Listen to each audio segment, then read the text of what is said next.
فرمایا، اب کیا آرڈر کی توقع ہے؟ دیکھیے، آپ کے علم کے اندر ہے کہ ہمارے آج سے نہیں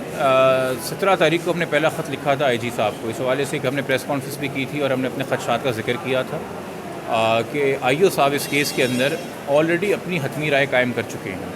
اور ہمارے لیے تشویش زیادہ بڑھ گئی کہ جب فردر انویسٹیگیشن کا آرڈر ہونے کے بعد جب عدالت نے یہ بہتر سمجھا کہ اس کیس میں مزید ثبوت اکٹھے کیے جائیں، تو آپ خود سب سے پہلے اس بات کے گواہ ہیں کہ آپ کے سامنے کھڑے ہو کے آئی او صاحب نے فرمایا کہ جی یہ کیس تو ختم ہو چکا ہے اور کڈنیپنگ کا کیس بنتا نہیں اور بچی کی اسٹیٹمنٹ کافی ہے۔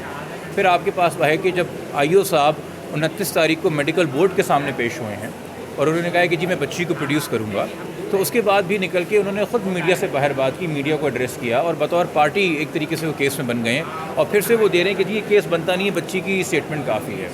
تو یا تو آئی او صاحب کڈنیپنگ کا لاء ہے اس کو واقف نہیں ہے کہ اس میں عمر طے کرتی ہے کہ بچی کی کنسنٹ ہوگی کہ نہیں اور بچی کی اسٹیٹمنٹ کو آپ نے پڑھنا ہے کہ نہیں،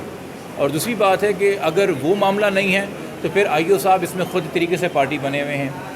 کاغذی کارروائی پوری کرنا، یہاں سے ہوم ڈپارٹمنٹ سے پنجاب کے ہوم ڈپارٹمنٹ رابطہ کرنا، لاہور جا کے بچی کو پروڈیوس کرنا، یہ پروسیجر ریکوائرمنٹ ساری ہیں جو پوری ہو رہی ہیں،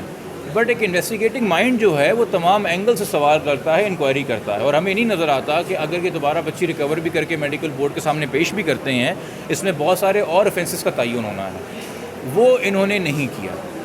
وہ انہوں نے کنڈکٹ نہیں کیا۔ یہ بات بھی ریکارڈ کے اوپر ہے کہ آج تک آئی او صاحب اس بات کا جواب نہیں دے سکے کہ وہ کون سا مبینہ ٹیکسی ڈرائیور ہے جس کے ساتھ بچی جو ہے وہ کراچی سے لاہور سفر کرتی ہے، اس کا گاڑی کا میک نمبر کیا ہے۔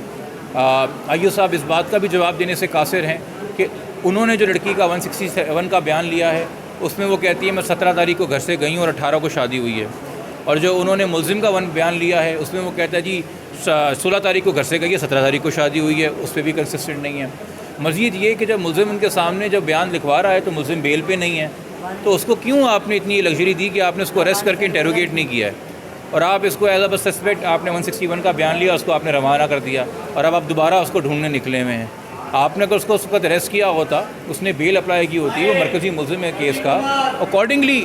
اس میں ہمیں بھی آسانی ہوتی بطور کمپلیننٹ، وہ آج جو دوبارہ سے بار بار پنجاب میں جا رہے ہیں اور ڈھونڈتے پھر رہے ہیں، تو یہ مسائل انہوں نے خود ہی کریٹ کیے ہیں، اور میرے خیال میں اپنے لیے نہیں ہمارے لیے کریٹ کیے ہیں۔